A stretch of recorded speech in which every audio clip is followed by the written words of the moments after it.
Thank you for listening to the Matt's Movie Reviews podcast, available on Podbean, Apple Podcasts, Spotify, Google Podcasts, Amazon Music, and Stitcher. Also, please follow Matt's Movie Reviews on Facebook, YouTube, LinkedIn, Reddit, Instagram, and MeWe. And of course, be sure to visit mattsmoviereviews.net for the latest reviews, top 10 lists, and more. Now, on to the show.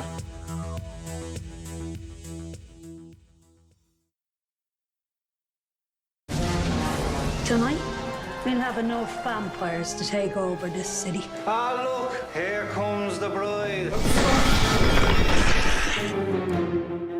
What exactly happened? I was at a party and some board had a go on my neck. Wait a sec, you've been bitten on the neck. You're allergic to sunlight. And you don't like the garlic fries. I think I turned it. That's my only clean shirt. Oh, sorry, buddy. Dego, put two and two together. Four. Mo, you're a vampire. Oh, bollocks. We need a doctor. Relax. Close your eyes. Straightener. Come on out. Why? So I can stake you. Why are you trying to kill my brother? And why'd you have a photo of a woman who bit me in the neck? The woman who bit you is my fiancée, Sheila. She was a vampire, and you are because you got bitten by her. I want you to teach me how to kill vampires. Good.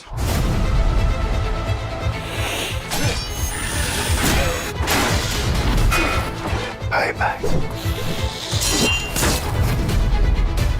Sheila's having a party tonight. We could finish this once and for all.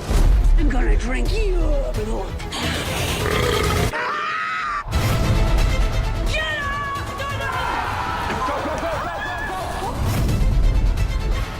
You do know that you've killed a lot of people. You're making me out to be a monster! Now I think we should run. You've got blood on your hands now. What? You've got blood on your hands. You should wash them.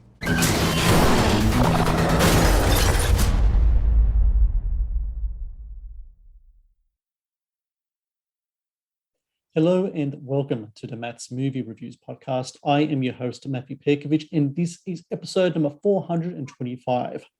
Out now in the US in theatres and on digital is Let the Wrong One In, a Dublin-set horror comedy that tells the story of a young supermarket worker who finds out his estranged older brother has become a vampire.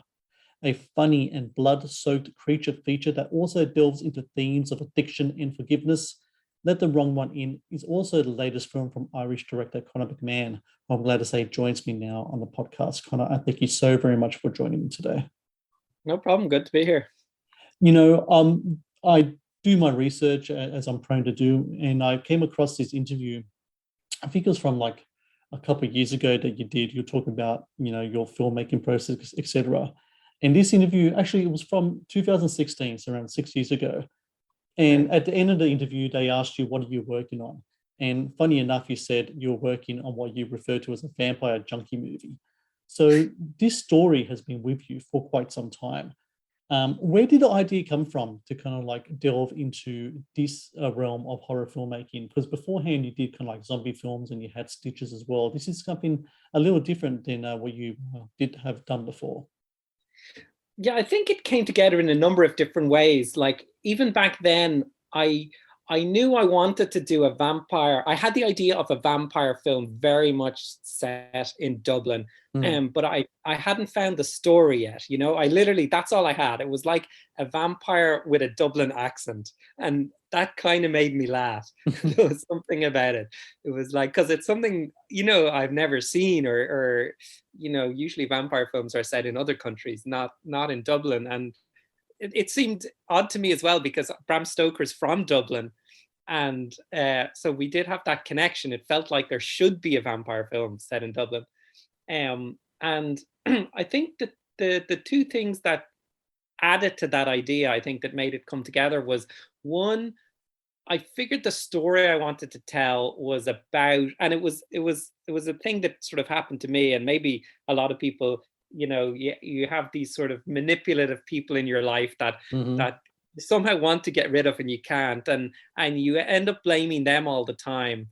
And I think the penny dropped for me one day when it was like, oh my God, this is my fault. I'm engaging in this dynamic and I'm sort of keeping it going or enabling it. And when I sort of made that realization, it gave me a sense of freedom out of the whole thing. And so I felt that was something worth telling in a story, and something that was personal to me, and something I had understood the sort of the journey I'd gone on to that. And I said, okay, that fits with the vampire, thematically, because the vampire is pretty consistent in his ways, and so he's not necessarily going to change. So what are you going to do about it? It's really, you're the one. If anybody's going to change, it's going to have to be you when you come in contact with a vampire. And then I think the final piece of the puzzle was this idea to set it over the course of a day and to set it during the daytime. Like, what if a vampire was trapped in a house for the day? And I think that just gave me the structure of how to put it together. So I think all those elements, when they came together, I was like, okay, I know what I need to do now. When it comes to the whole horror and comedy aspect of your films, I mean, it's a blend that works very well for your movies, especially so with Let the Wrong One In. What is it about fear and humor that really speaks to you as a filmmaker that you'd like to merge the two together? I think for me, like, horror comedy is probably the thing I naturally gravitate towards the most anyway. So, like, I mean, I think, like, ever since I saw Evil Dead 2 or those early Peter Jackson films, this is back when I was 14 or 15, they, I remember watching them and just really thinking, oh my God, you're allowed to do that. You can, but I think they inspired me as well, just the imagination and the camera work and the, all that. And so it really spoke to me, and I've always sort of loved dipping into that area. So in some ways, it's the most natural to me in a way. And then as regards the fear aspect, like I think when I approached a film like this, again, it had some serious themes underneath it, and I felt I mean, for me, it was more about tonally, like, how do I get that balance right, without leaning too far into one aspect and too far into the other, and kind of, because I suppose if you play the serious subject matter, too much, and there are other films, like, I mean, I'd watched Abel Ferreira's movie, and that's a very dark version of the drug addiction thing. So I was trying to toe that line very carefully, so one side didn't disrupt the other too much. I imagine as well, both kind of like fear, horror and comedy kind of deal with the absurd, don't they? I mean, when you think about the whole premise of, like, monsters and vampires and such, it's really kind of like absurd ideas, but it's just a way that you kind of present them, and like you said, the tone of it as well. It just makes all the difference in the world, doesn't it?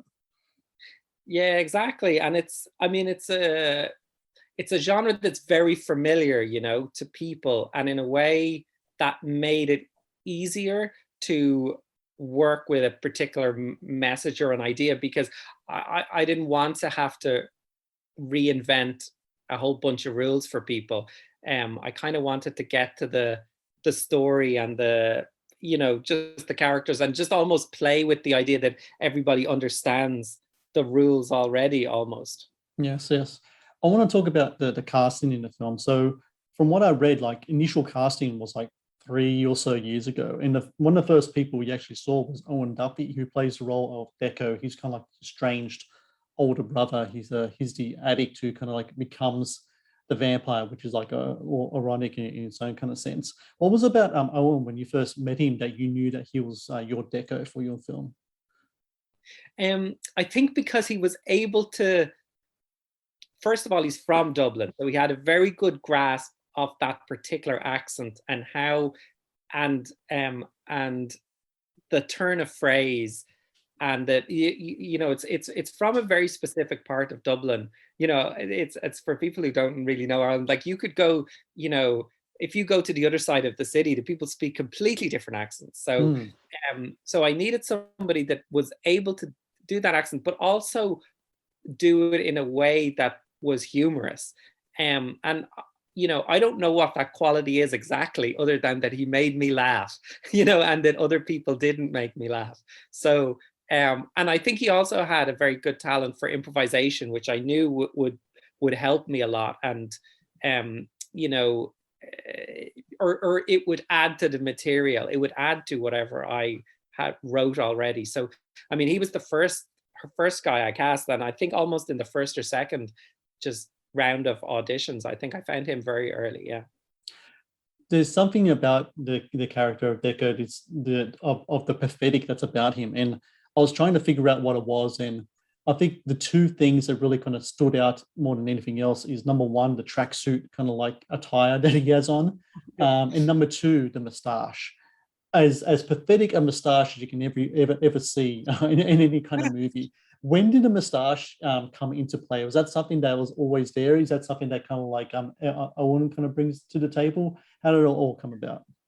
It was actually like that was actually an idea Owen had, and it wouldn't be, if you walked around Dublin, it wouldn't be uncommon to see a guy with a tracksuit and a moustache. It's something that we do see about here.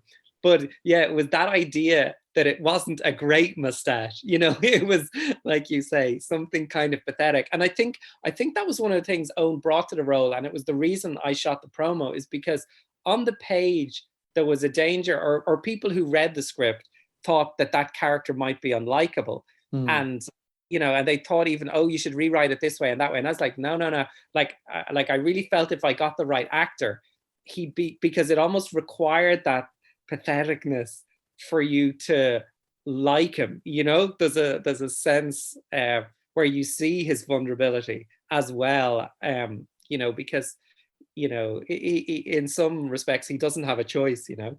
Yeah, and the interesting thing about the character is that he's, you know, for all his foibles, I mean, he really is a really flawed man.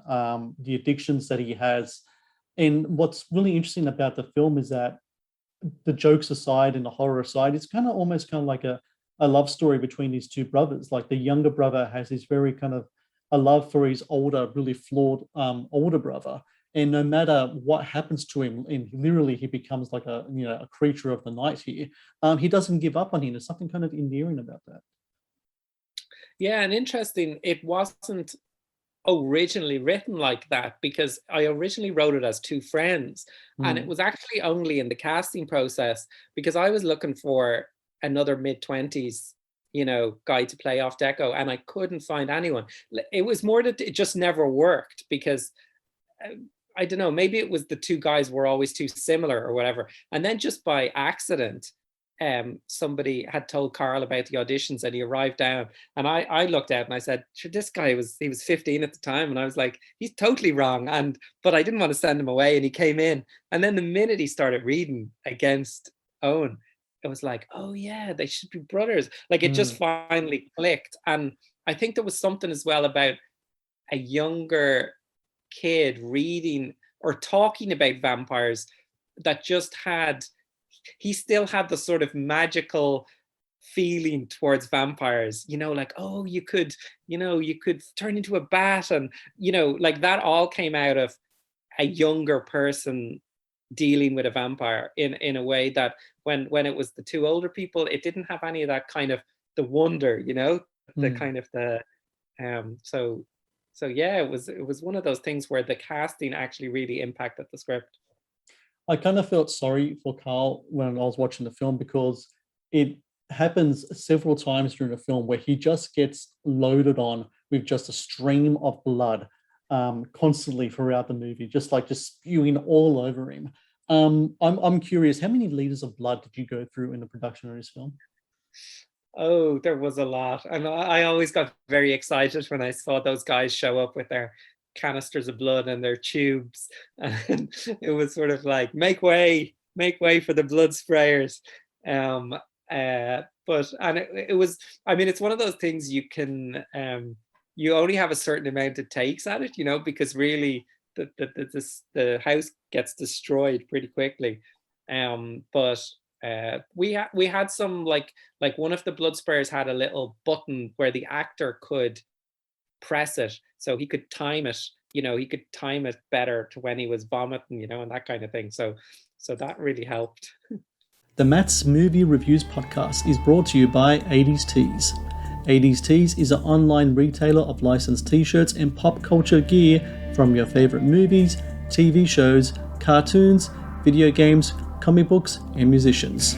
Celebrate your inner 80s nerd and click on the link in the show notes below to get the raddest retro t-shirts delivered to your door.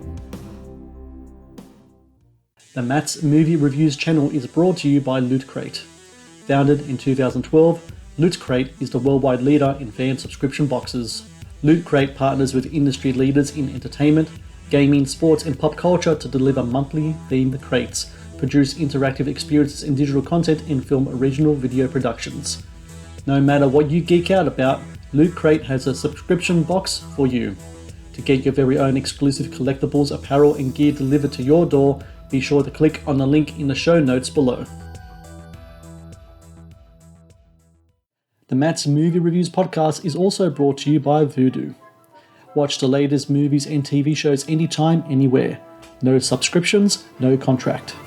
Enjoy stunning quality in up to 4K ultra high definition at home, and download and watch on your mobile device as well. To rent and buy from over 100,000 titles or watch thousands of movies free with Vudu Movies on Us, be sure to click on the link in the show notes below. Now, back to the show.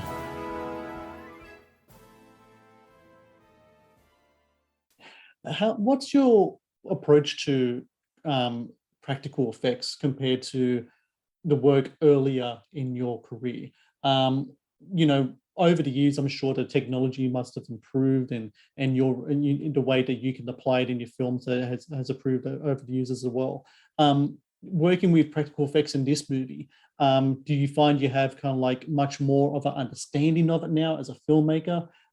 Is it still exciting to work with things like that on your films? Because, you know, having talked to other filmmakers, they kind of get giddy when they talk about it, because, you know, CGI has its benefits and such, but I think the practical elements, the stuff that you can touch, stuff that you can feel on set, brings with it all different kind of element to the filmmaking process.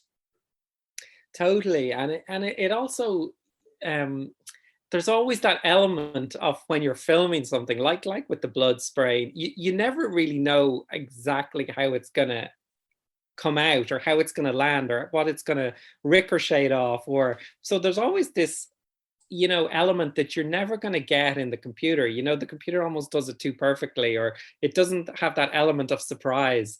And like I always feel that doing it on the day, you know, like it does get me excited, and it's almost like as well you can build on the ideas when you see them happening in front of you. You know, you can look at something and go, oh, if we could add this in, or and that might cause you to change a camera angle or whatever, and that's something you just wouldn't do if you're doing it all in post. So there's something about that hands-on approach that you know, it's great in it. Like I always love as well, just in that pre-production as well, you know, you walk into the effects room and some guy is like, you know, building some kind of skeleton in the corner, and someone else is making you an eyeball, or you know, I mean, that's part of the fun of making movies. I think it's there's definitely an element of why I liked doing horror in the beginning, because it does allow you to experiment in all these different disciplines, like whether it's makeup effects and all that. You know, and it's a shame to kind of just hand that over to some effects guy and at the end of the day, and you not to get involved in it. So I think it's the development process, you know, like that you can work with an effects guy over the course of a couple of weeks, and you know, you can see the thing come together, if it's a dummy or whatever kind of effect it's going to be. And I think that all helps in the end of the day, and then you're more prepared on the day, you know, because you know you have the shot, when you leave that day. There's something like, even when I did Stitches, I remember we were going to blow up Stitches at the end with some computers, and I just had Ross jumping around and shaking around, and we didn't even know what we were filming, and like we spent ages trying to make that work with computers, and in the end of the day we went back and just did a whole bunch of practical effects, and it was way better, and we shot it in about 2 hours. You know what I mean? So it was all that time with computers is on, like, computers work, but I think you really need to have a good plan and know what you're trying to do. Yeah, most definitely. Another person in your cast is Anthony Head, and he's very, iconic in the world of vampire filmmaking, or in this case, television shows, with his role in Buffy the Vampire Slayer. And I'm sure a lot of people that are into that show will be very interested to see what he does in this movie, because he plays a vampire slayer. Or to be more specific, he plays a taxi driver turned into a vampire slayer. How did he come about being in the movie? And when you have a name like that in your film, what does that do for you in regards to, say, production budget and distribution? Does all of a sudden there's a lot of doors are opened when you have a name like Anthony Head attached to your movie? Well, I think Anthony came up. It was one of those things when, sometimes you get these lists when you're casting. There's always a role where it's like, okay, that's the role where we could get a name. It's like, okay, this is a low budget enough production, so if we can get someone in for a week, and the taxi driver seemed to be that role. And I think, when we were, people suggest names, and I think the minute his name came up, it was like, well, it has to be him, who else is it going to be? No other name made as much sense as him. And especially just given the tone of the film, it felt like it could work, and he was really up for it. He really liked the script, and he was on board. So that was very cool. And he was super fun to work with, and he would even, like, he had no problem talking about Buffy. Like, it was one of those things where I was afraid to bring it up, and like, it's like I don't want to be geeking out like around him, but someone on the crew had a tattoo of a particular Buffy episode, and he went home that night and rewatched it so to refresh his memory, and he came in, and he knew he was telling them different stories about that particular shoot. So he was very cool. Yeah, that is really cool. That's really, really cool to hear, because you never know, like you're saying, you don't want to broach these things because you never know which way they're going to approach it. But that sounds like a really cool thing, and it looks like he was having a blast throughout the movie as well. I mean, some of the facial features that he was doing throughout the film was quite humorous. I don't know if people have seen him do that in work before. He's definitely playing the part of somewhat of a madman throughout the movie. What's really interesting about that character of Henry as well, though, is his obsession with trains. So he's like, I remember, because he came up a few times in the movie. I had to write it down in my notes. He's the part of the Welsh Highway Rail Society, and also the Branch Society as well. And people are still trying to figure out what the Branch Society is in the movie. How did that kind of aspect of his character come about? Is that something that's in the script? Does that come up afterwards? Because it's such an interesting kind of little caveat to his character, who on one hand is fighting evil, but on the other hand can be distracted by the sound of a train in the distance, and he knows exactly which train it is and what time it departs and where it's going. Yeah, that was in the script, and it was something he latched onto and kind of elaborated on a little bit. There's one scene where he talks about, vampire hunting. It's like train spotting, except the trains come to you. And then he had this whole spiel about a particular railway place you could go, but it was he'd rang up a friend of his who was into train spotting, and who, so he did do research that brought out some of these very specific references, and that's almost where the humor is, the more specific you can be, and so yeah, it was something that was in the script, but then something that we added to as we went through the film. I'm really curious about the horror filmmaking scene in Ireland. So I know that Ireland has a really rich history of filmmaking, and it constantly, exports so much great films that we see here in Australia and people see in the States as well. But when it comes to horror movies, I feel like what you did with Dead Meat back in 2004 was really part of kind of like a renaissance of horror filmmaking in the country at that time. Am I correct in my assumptions about that? And in what's the filmmaking scene like now, especially in regards to horror films in Ireland at the moment? Yeah, I mean, like I was over in Fright Fest in Glasgow a few weeks ago, and out of the 10 films, 4 of them were Irish.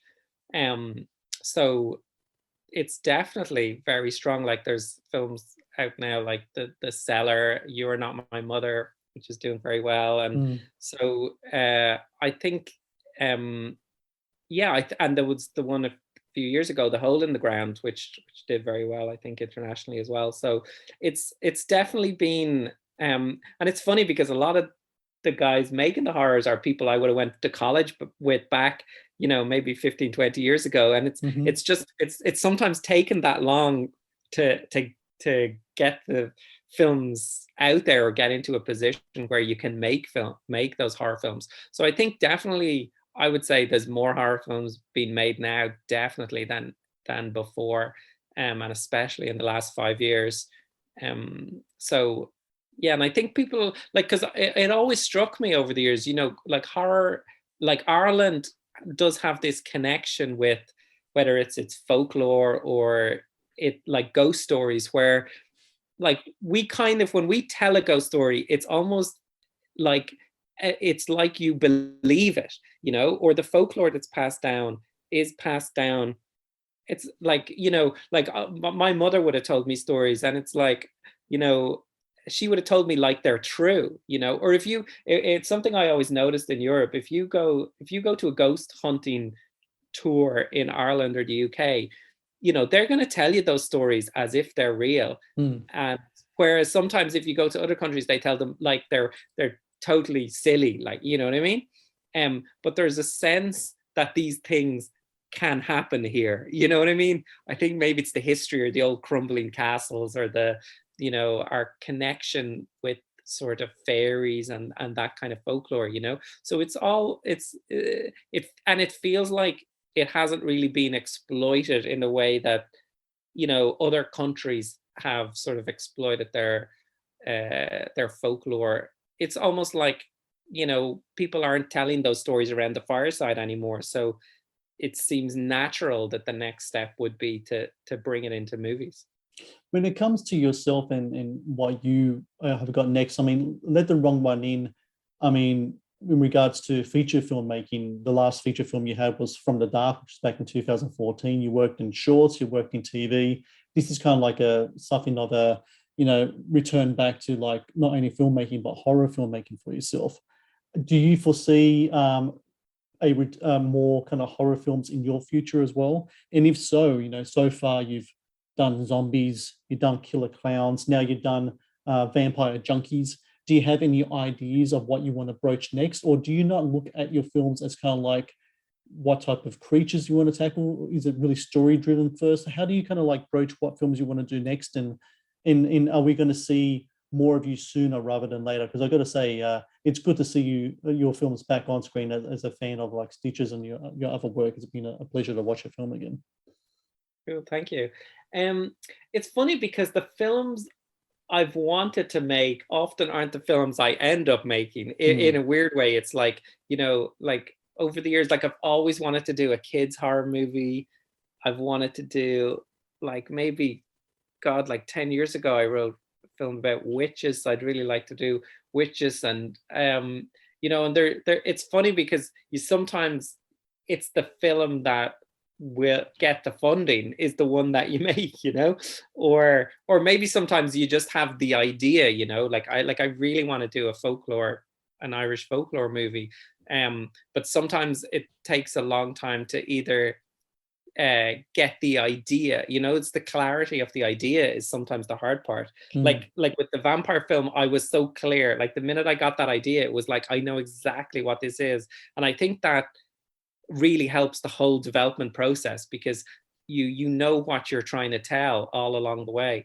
And I think sometimes if you haven't got that clarity, yeah, it's very hard to convince funders and all that. So like I have a slasher one that's I think has a very good concept, and so we've just finished the first draft of that. And that's another genre I've always wanted to do. I haven't dipped my toe. Well, like Stitches was a slasher, so but this has a different take on the slasher. It's one told from the point of view of the slasher. So and yeah, there's I definitely like to do one.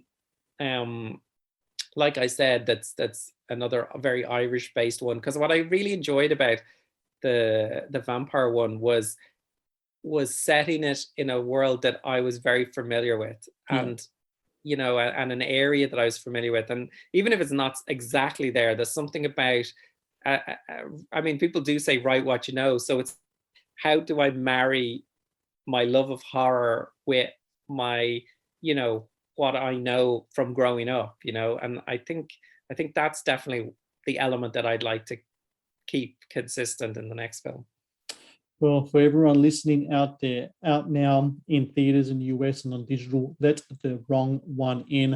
If you want to watch a funny, bloody, fantastic vampire movie, this is the one for you. There's some really bad vampire films out there right now. This is the vampire film you should be watching.